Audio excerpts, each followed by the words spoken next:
So we're now going to move into motivational balance.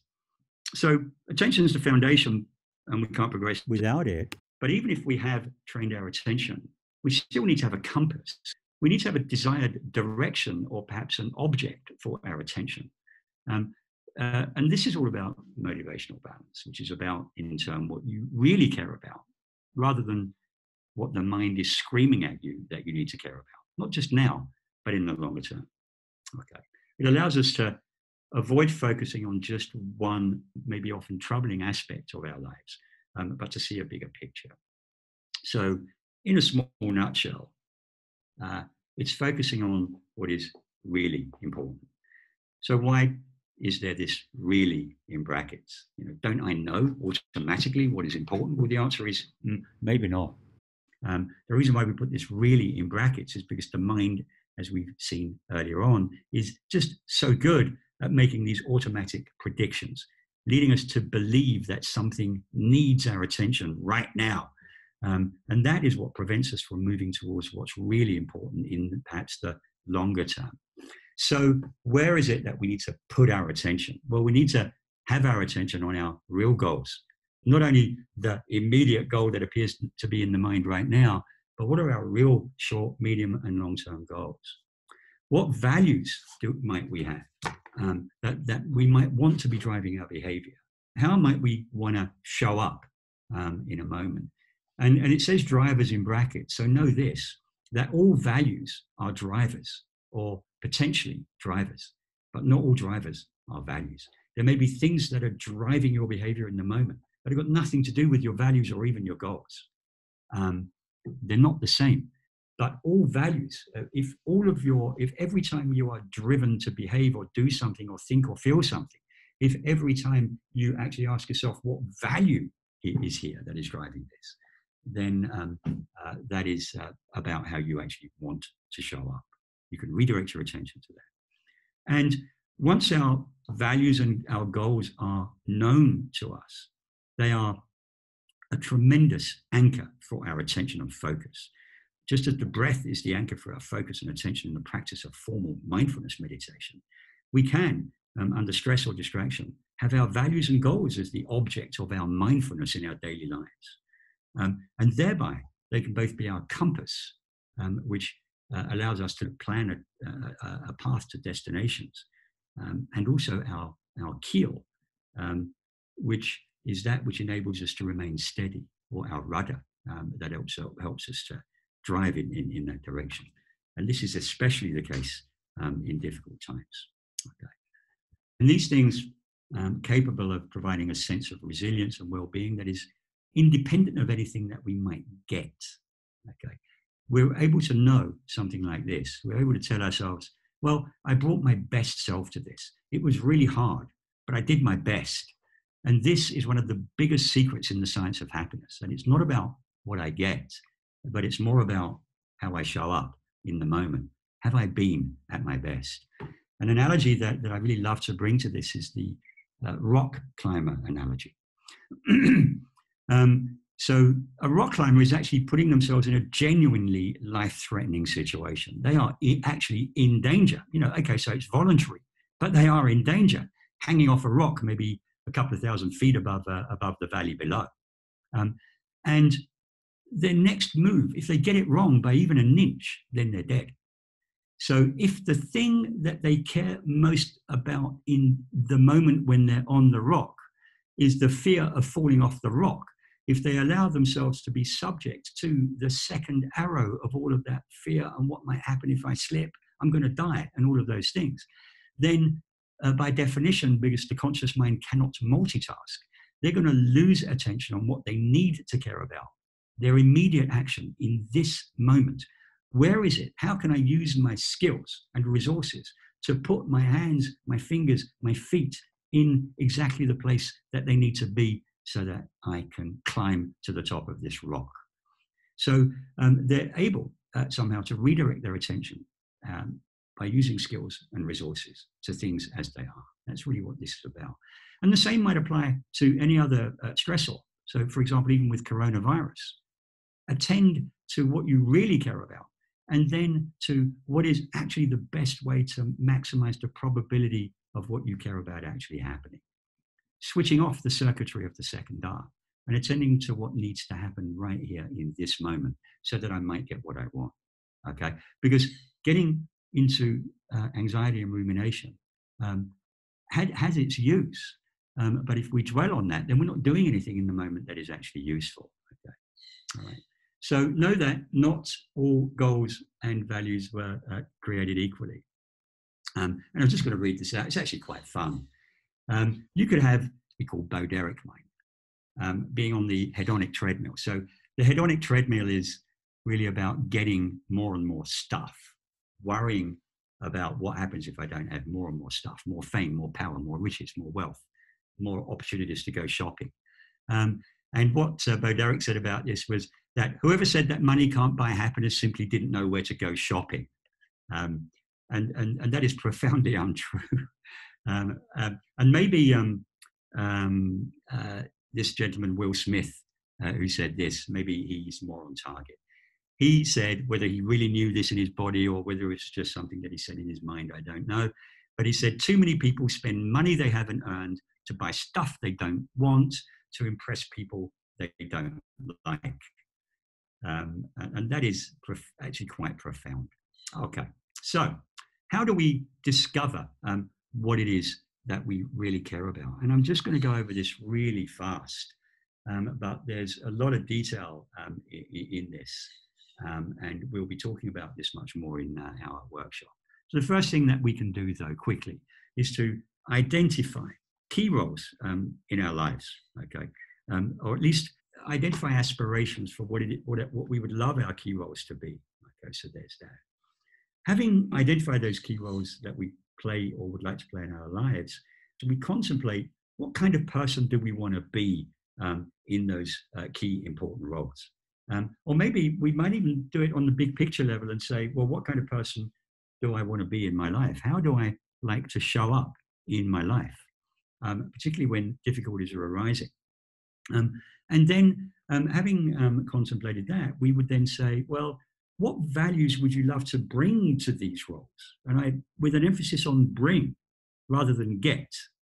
And we'll talk about that in a moment. What values would I love to be able to bring into these roles so that I could show up the way that I would like to show up moment by moment? In other words, what is it that I really care about bringing to each role?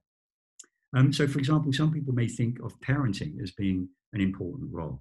And if you do, then it's really clarifying what does it really mean to you, making it specific. What is it that you really care about in relation to this role? For example, is it being supportive? Is it having your family being protected and safe? Is it about growth within your family? Is it about being loving with your family? Is it about nurturing the relationship with your family? Is it about the business of mentoring or role modeling within your family? So ask yourself, what is it I want to bring into my role as a parent? And then ask yourself, if that's what I want to bring, what is it that happens when family members don't do what you want? How do you then remember and bring these values to life at moments like that? And then what behavior would be appropriate related to what you really want, i.e. your values? So if your kids are coming home later than expected, for example, then what is it that your mind is screaming at you that you need to care about in that moment, that you notice that? And what behaviors would result if you were serving this? And how might those behaviors take you off track around what you really care about with respect to your role in the family? Do you care more about the fact that your kids disobeyed you, or do you care more about supporting them to be safe? And then, what would be the consequences if you act in service of what your mind's screaming at you that you need to care about, which is often stuff related to your ego? What are the consequences on the other things that you might care about within your family, like being loving, being supportive, nurturing relationships, which are the things that when you do them again and again and again, nurture you and they nurture your family. All right. So again, mindfulness practice very much supports this and allows us sort of a slowing down so that we can remember what it is that we really care about and then what is optimal behavior while keeping all perspectives, and somebody mentioned this earlier on, in your mind. Excuse me. So you could describe this as bringing wisdom to the situation. And wisdom is about acting moment by moment in service of your own and others' well-being and success. Keeping your eye on the prize. Okay. So, checking in with you, and I'm not asking you to put this in the chat window, but around what you would say are your top 6 values. Have a think about them, and on your own, ask yourself, which of these values relate to things that you get from rather than things that you bring to the important context of your life. Know that if they're more about what you're getting, which is, we call it having an external locus of control, believing that your happiness is somewhere out there with what other people do or what other things show up in the world. If your values are more about what you get, then the more this can undermine resilience. Okay.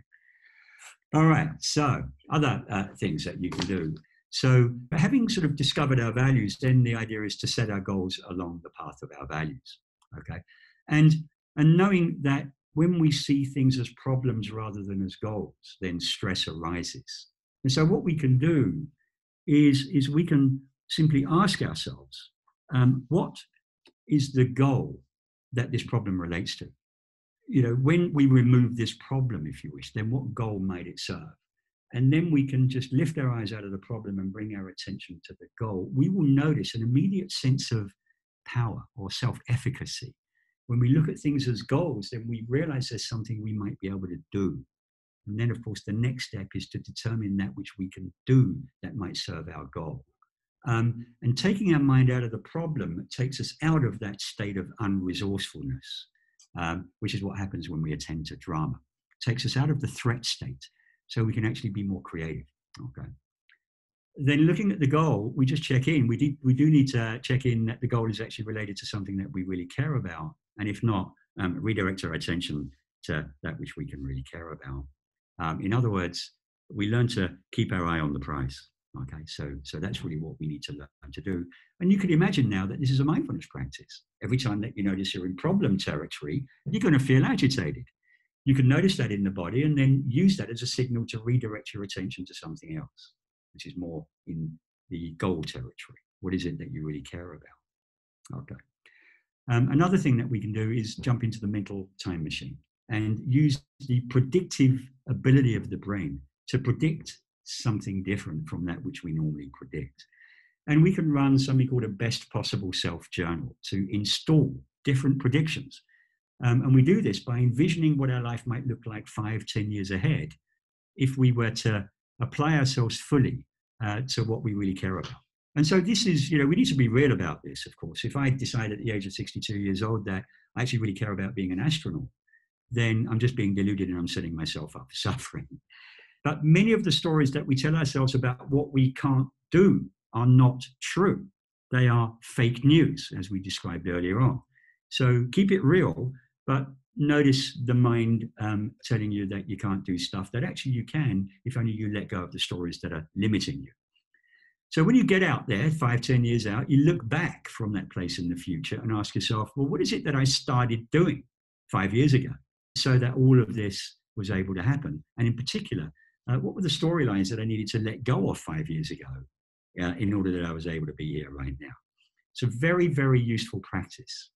I personally do this quite a lot in both my coaching practices and also in my therapy practices. And there's other ways of doing it. We can also journal things like, I'm at my best when ... or what I really care about is ... but then asking the same questions. What is it that you need to let go of in order to be at your best or in order to act in service of that which you really care about? Okay. Do it a lot, because the more you do it, the more it installs. And that's a thing to say about many creative processes. Okay. And notice how it feels in your body when you do it. Because that builds psychological capital. You're going to notice that when you're attending to aspirations, your mind will lift itself out of the drama of negative predictions, and you can become more resourceful and start moving towards things that you aspire to. Now, I'm going to stop for the moment. And what I'd like you to do while I stopped is I'd love you to enter some questions in the Q&A panel. So if you can see the Q&A panel, if there's anything that's coming up, please feel free to enter them in the Q&A panel. We've had one question coming up from Michael. What if the person is not ready to tackle the source of the issue? That if they took it on in their current state, their worldview might collapse in a way that triggers terrible consequences. Interesting. I guess this is actually part of the story that we may be telling ourselves, that triggering terrible consequences, what does it really mean? Are we going to die? Are we going to stop breathing if we change our worldview? Because you're right, Michael, in some way, this might require a shift in worldview. It might be that that very worldview that we have is causing suffering for us again and again. And if we're happy with that, we always have to make choices. We are all adults. We can make choices about whether to live within our existing worldview, even though that worldview is creating second darts. Or we can choose to change something about that so that we may be able to better manage those second darts. So there's a quick answer to that. And it probably doesn't satisfy. This, as you may know, is all about practice. Yeah. If mindfulness takes mindfulness to do, that's an interesting one, which can sometimes be challenging, then what's the easiest route for the brain to avoid prediction? Yeah. So in fact, let me share a little secret here, Arlene. Every time we notice what's happening with us and we redirect our attention to something different. So every time we, let's say, notice that we want to roll our eyes at somebody, and we notice that before it happens, and we just, which of course that rolling of the eyes is a reaction to a prediction that we're making that we don't know that we're making. But every time that we notice that and we either A, manage it, or B, bring our attention to something more useful, like maybe asking a question rather than rolling our eyes, for example, because I have the value of understanding, and maybe I have a value of something which I'd love to care about around inquiry and compassion and kindness. But that's not showing up. And I'm noticing that what's happening right now, instead, is I'm making a prediction. I don't know what it is and I don't care what it is, but it's just taking me in a direction that I don't really want to go, i.e. to roll my eyes. And every time I bring my attention back and create a different behavior, that in fact is mindfulness. We're using the state of awareness called mindfulness without maybe knowing that we're doing it. So we can do it with formal mindfulness practice, which does require mindfulness because it requires remembering. And we need to build that habit. So we, like everything else, there needs to be some discipline of remembering to practice mindfulness maybe every day, 10 minutes in the morning, etc., etc. So you get hold of the app and it sort of talks about how you can build the habit, because it's about building habits. Then maybe you can also try many of these informal strategies. The other routes for the brain to avoid predictability is really just to simply keep again and again and again bringing to mind that which is nurturing for you, that which actually is a source of potential happiness for you. That will be when you bring your attention to your goals, when you bring your attention to your values, when you bring your attention to what's happening right here, right now, in this moment, turning off the continuous dipping into the past to make predictions about the future, giving you the mental space to be able to bring your attention back to what's really important to you. That you'll find is nurturing for you if you can really do it skillfully. And if you're confused with that, then just come and join our webinar series and you'll learn much more about it. Okay. Long-winded answer, but it's an important question. All right, so just now I spoke about this idea of setting goals along a valued or envisioned path, or really just simply bringing your attention to goals every time that you notice that you're anxious about a problem. Ask yourself the question, okay, so I've got this problem, I really don't like it, and it feels uncomfortable. Oh, but then what goals can I create around this problem that might help to make it better? And not just right now, because often problems are insoluble immediately, but you can place attention on maybe not so immediate things, maybe slightly longer term issues that might help to achieve some outcome in line with what you perhaps care about.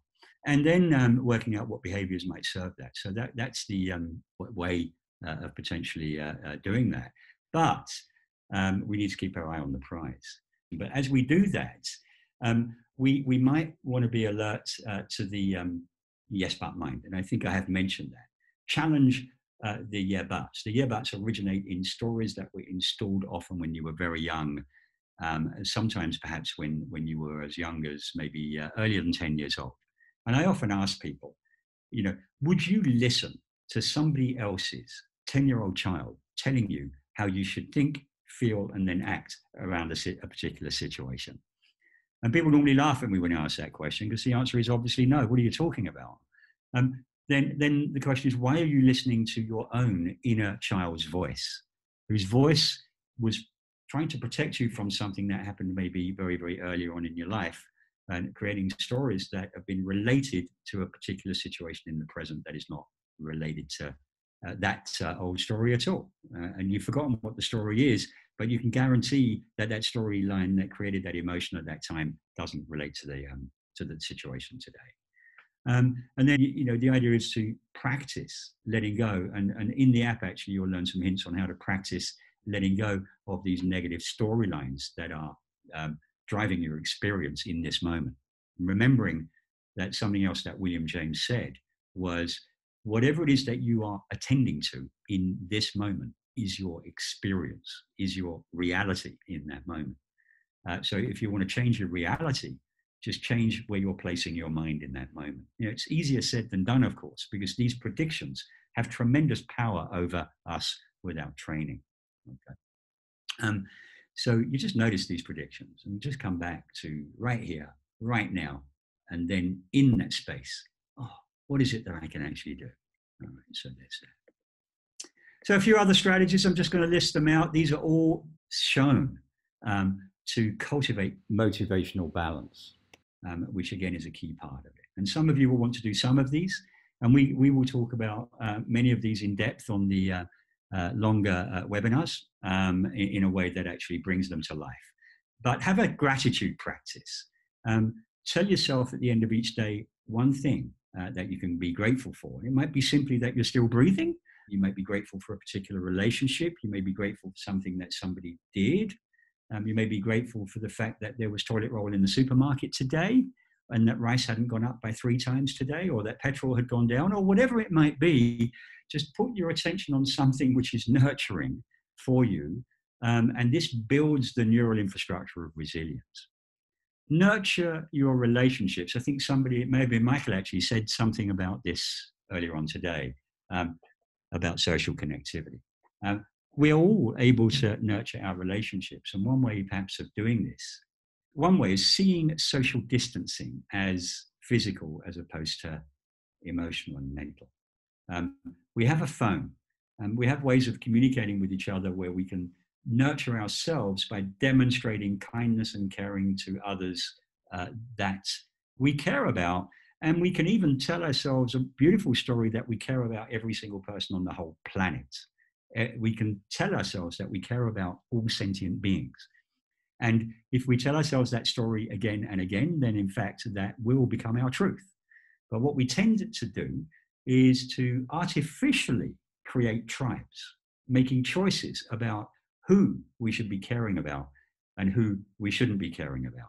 In other words, we create storylines by not making choices, by allowing the default mind to create stories that this group is us and that group is them. And we create a completely different set of emotions when contemplating stuff that's happening with us's, as opposed to stuff that's happening with them's. And this is really just a choice that we're not making. We can make the choice in a way that has been scientifically shown to be very useful for us and, of course, the world generally. We can make the choice to expand our tribe, to include people that we are seeing as not like us, different from us. This is all part of our tribal legacy. We need to create tribes. The question is, what are the criteria that we're using to decide who is in and who is out? We feel empathic with people who are in, and feeling compassionate nurtures us, makes us feel better. Okay, so there's a lot of stuff in there that we will potentially talk about on the Conative Balance webinar. A way to increase the size of our tribe is to seek commonalities. at this point, especially, we're all in it together. We're all actually part of the same tribe, dealing with the same enemy out there. Okay, the enemy is not within here. It's not with us. It's not with other human beings. It's out there. There's this virus thing going on. There are natural disasters that happen.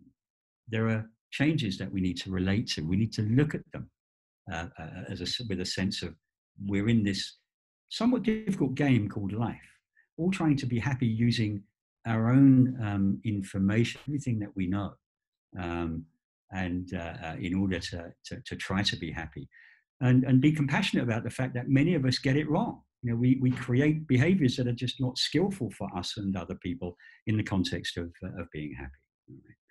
So nurture this, seek commonalities, notice how we are similar rather than how we're different. All right. So contemplate. So another thing that we can do is contemplate and journal the costs of our cravings, the costs of allowing these stories. So after craving, we could also use the word aversion. So it's aversions to the predictions that we're making, these automatic negative predictions, create a sense of aversion. So we can sort of contemplate the cost of carrying these storylines around with us. We can then ask, having journaled the cost of carry, we can then ask, okay, and what actually are these stories really protecting me from? And we'll often find that the cost of carrying the story is actually greater than the perceived cost of what that story is trying to protect us from. So the prediction that we're making, the worst case outcome, is in fact either of such low probability that it's really not worth paying attention to, or even if that worst case outcome does eventuate, it often turns out for the best in the end. Okay, it doesn't tend to be as bad as we are predicting it to be. And I like to quote a gentleman called Mark Twain, who many of you would have heard of. But he said in one of his books, I have had thousands and thousands of disasters in my life. And one or two of them actually happened. So most of them were kind of storms in a teacup that created a lot of distress, but in fact had no long-term impact on anything at all. And that is what we do. That's what we do.